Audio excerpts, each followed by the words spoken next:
Our communities are connected. Businesses, people, and organizations all sharing a common goal to create the best place to live and work possible. Everyone has a story to tell about their businesses and the place they call home. We're here to tell your story. This is Your Network, powered by D&B Communications. Today we'll talk with Tecumseh Bread and Pastry, located in Tecumseh. Go ahead. Yeah, you start. Well, I'm Arlo Brandl, and I'm a baker here in Tecumseh. I'm Alisyn Brandl. I'm his wife, and we both own Tecumseh Bread and Pastry.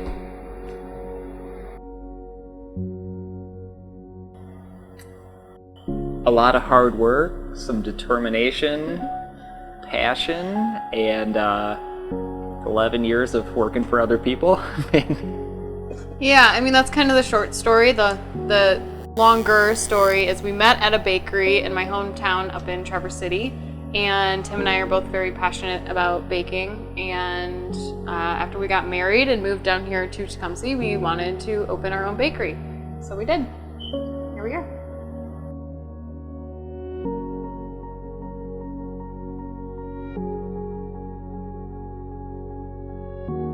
A loaded question. I'll let you take that one. Well, there's a few reasons. There's that the professional reason is that there was a demand for good bread that didn't there wasn't a supplier of the product we were making, and we saw that. And then also we wanted to have a family and own a home, and the town kind of fit the bill for quite a few reasons. I also hadn't seen my parents in quite some time, and they were on the outskirts of Tecumseh.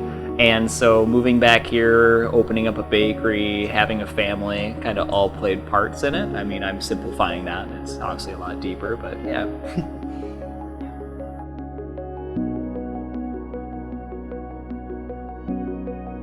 Oh gosh, the best part? I mean, besides the obvious fact of being your own boss, which is kind of cool, I would have to say just all of the relationships that you form in the community.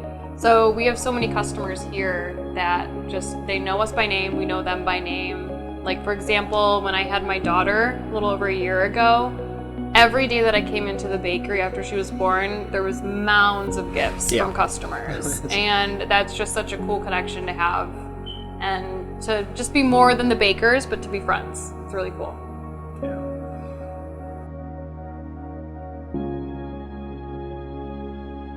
For me, I am incredibly passionate about bread and pastries, and I need to realize that I am here to serve people a product that they want, not necessarily the product that I want. So I need to get over the fact that I may think it's the coolest thing ever to make, but if it's not what the community wants, I shouldn't be making it. And so that's a constant daily struggle, I would say, because I'm always talking to other bakery owner friends, and we're coming up with ideas, and I'm like, well, that won't sell, so I won't do it. And that's okay, because I'm here to provide a product that fits the needs of the community. And so that's the hardest part for me, I think. I think it's not taking things so personally sometimes, That's too. another thing. Yeah. When we're this passionate about what we do, everything seems personal, and I mean that in the best way possible.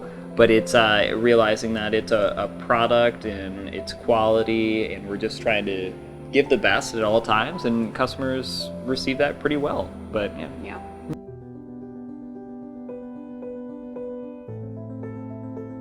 Oh gosh, just like products in general, what sells well? I think some of our best-selling things are definitely bread, because like he said, there isn't anywhere near us that's doing something that we're doing.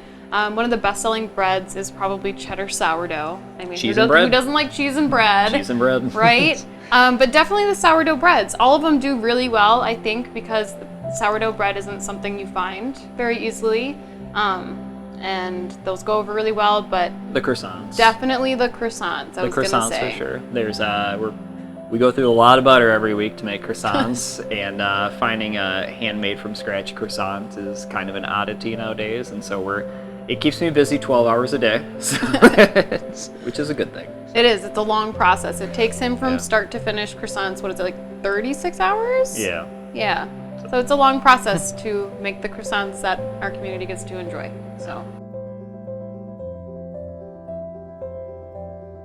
So this business of ours has been a journey. We've kind of been all over the place. We've had to move locations a couple of different times because we've been renting.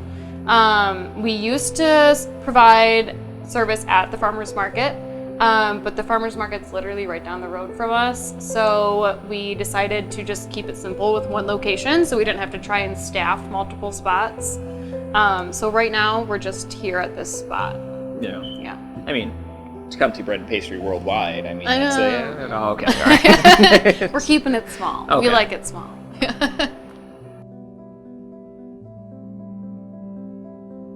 So far, well, the first thing that came to my mind is the fact that when I'm sitting on my front porch, customers and friends will walk by and smile and wave at us and see our child, and that connection right there, and that whenever we're out and about, it's not just we're bakers, but now there's someone they can rely upon, and that feeling has been really incredible. It's very humbling, because most of the time I think it's just a loaf of bread maybe that they're buying, and to some customers it is, and that's perfectly fine, but to others it's a connection now, and they're finding that daily need or weekly need, and we're contributing to their family's table in a much broader way than just a loaf of bread, I feel like. And so, yeah, it's very interesting. It's beautiful.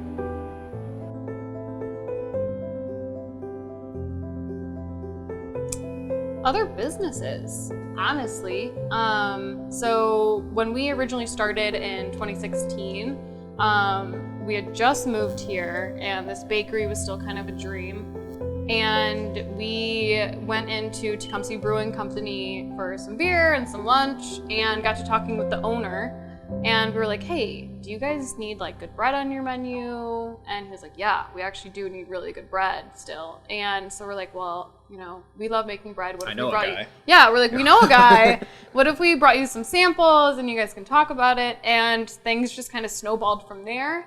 And before we knew it, we were basically the only bread on their menu, which was really cool. So that's how we got our start.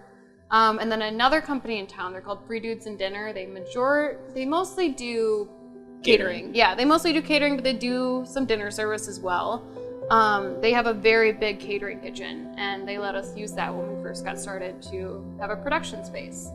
So just making those kind of connections in town has been amazing. Beyond that, Boulevard Market right on the corner. We use their cheeses in a lot of our stuff too. So just a lot of good business connections, I would say.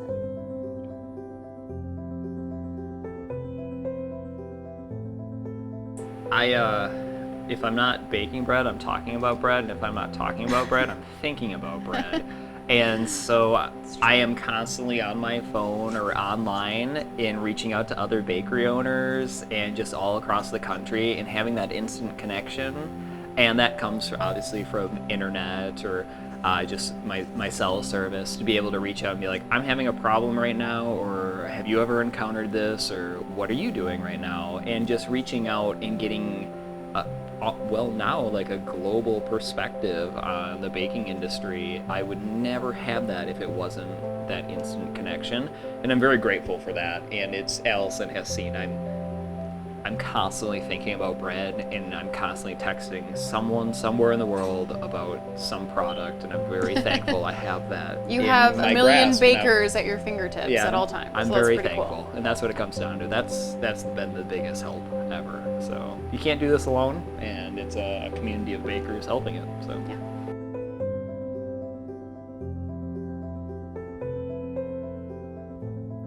Well, it's kind of like we're announcing something here, but we purchased a building downtown and In Tecumseh.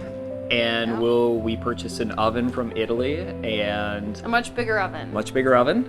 And we hired a wonderful bread manager who will help us. And so we're gonna maybe about a year and a half, we're going to be Moving into that expanding, new spot. expanding, and still doing everything we do now, but much more of it to make sure that everybody is Can get what they supplied and want. cared for.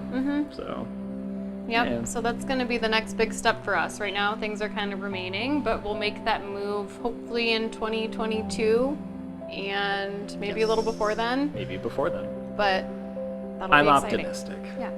We're not going far to any of our customers, don't worry.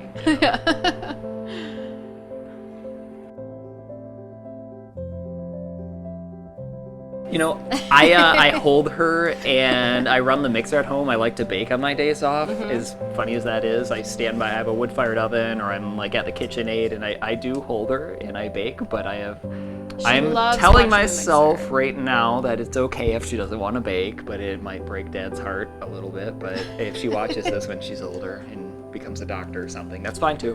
Don't worry. That's fine too. I love you. We'll You're good. accept that. I know. But hopefully someday she'll show some interest. At least you she'll know how to make a loaf of bread. She will. Yes. That's all I can ask for.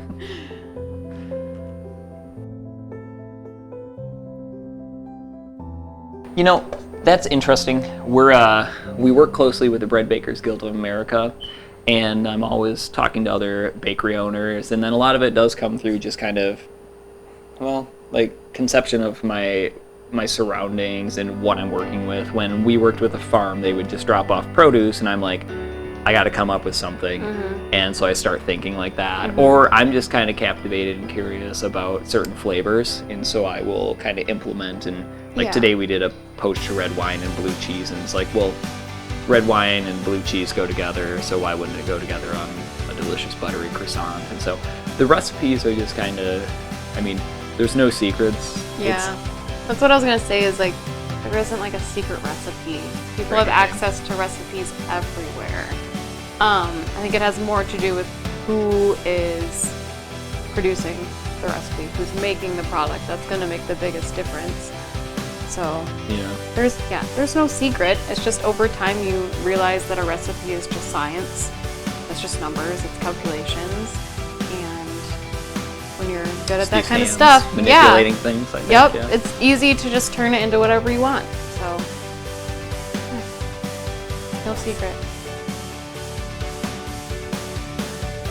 He definitely does. He's the one, because of Penelope, our daughter, I'm not here as early as he is. So he's the one that's here in the middle of the night. Just lonely and Just- creating.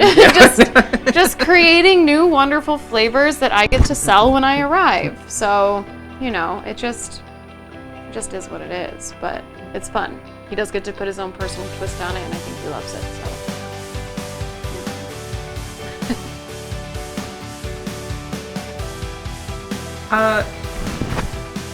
You know, we started as bakers. We met when we were bakers, and we at the end of the day are bakers. And the biggest part of this is that we constantly, you know, we're trying to educate and advance ourselves so that we can supply a better product to the people around us. And I mean, I guess it's just really important to know that for us, baking is much more than just a job. It's a kind of like a way of life. At least I'm treating it that way for sure. And yeah, that's just really important. I never lose sight of that as well either, is that if I'm not learning and trying to improve upon what I'm doing, then I need to take a step back. And so baking has provided that for me, and I'm always kind of trying to better what I offer everybody in town or the nearby areas. So, Yeah.